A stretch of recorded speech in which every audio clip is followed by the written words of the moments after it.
I've included academic milestones for grade R to grade 3, which is really the foundation phase. And they are there as guidelines because sometimes you want to just know, what should I cover? And then you get to the reality and you realize, okay, my child isn't has already done that. So now what? Or my child isn't there yet for this subject. So it's not to be prescriptive, but so many times I've seen parents ask, what should I do in this grade? And I like to look at learning and education in phases.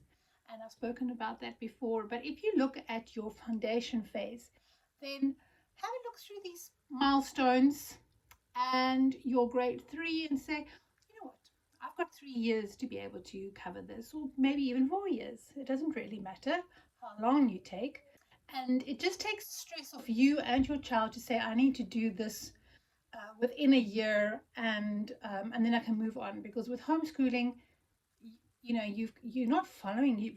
If you're choosing the eclectic way, you're not following the school's specific guidelines and criteria. You are incorporating it in different ways that suits your child, also their learning style. I've put this in here as really something for you to look at, to keep in mind, and then you go back to what you're doing with your children.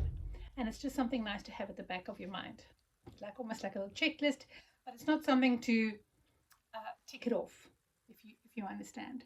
It's just a way to guide you when you're choosing different resources.